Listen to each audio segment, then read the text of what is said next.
Thank you, Dr. Chong, again for being here tonight. This time, can I ask you 3 questions? The first question, why do people start using drugs? 其實好多時咧，佢哋點樣去第一次接觸毒品咧？咁有唔少嘅情況咧，都係因為自己係有一啲嘅唔如意嘅時候，可能嘅心情係唔好啦，好大壓力嘅時候咧，又或者譬如話已經失眠啊，好煩惱嘅時候，佢哋想揾一啲方法去處理自己嘅壓力，想鬆一鬆，但係又揾唔到乜嘢其他好嘅方法。咁當有人建議佢哋試下一啲嘅毒品嘅時候咧，就有機會就受咗引誘，咁就會開始試啦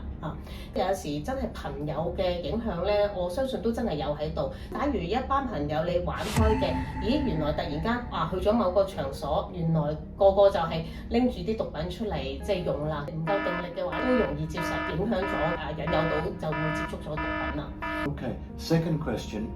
why is it so difficult to stop using drugs? 呢個好好嘅問題，因為咧好多人以為自己咧試下啫，一次半次無妨啦。好多人以為咧自己都係唔會上癮嘅。通常佢哋最初試嘅時候，原來唔知道原來咁易上癮啦。因為佢哋好多時如果唔用嗰個物質嘅話咧，佢哋個心情咧就會真係持續會好低落，或者個人都係覺得好唔開心、好辛苦。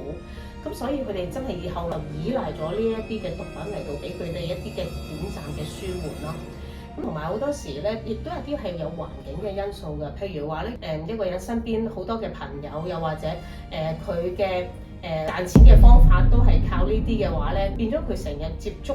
毒品嘅話咧，咁更加係難以係斷到嗰個人啊，所以都要留意咯。Third and final question, if somebody is using drugs and wants to get help, where or how or what can they do to help? 咁如果咧真係有接觸嘅毒品嘅朋友咧，咁我哋可以建議佢咧，首先我哋要同佢保持一個好嘅關係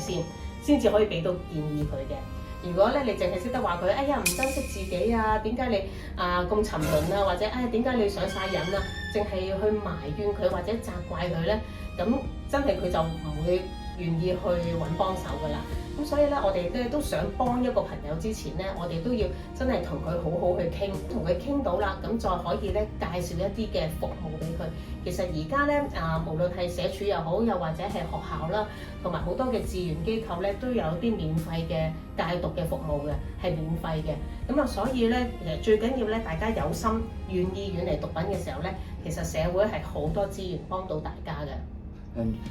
The sooner the better, because the longer they wait, the more difficult to stop. 係因為其實咧吸毒就好似一個壞習慣咁樣，咁嗰個壞習慣持續得越耐嘅話咧，咁你就真係越難去作出改變嘅。同埋咧越耐嘅時候咧，嗰個人嗰個身體嗰個心理上嘅依賴咧，亦都會越嚟越重咯。咁所以咧，如果發現自己點解好似依賴咗某一隻毒品咯喎，咁如果大家留意到嘅話咧，都真係即刻咧要揾幫手，即刻要停咗佢。越快停咧就係越好嘅，對個身體個影響會越少咯。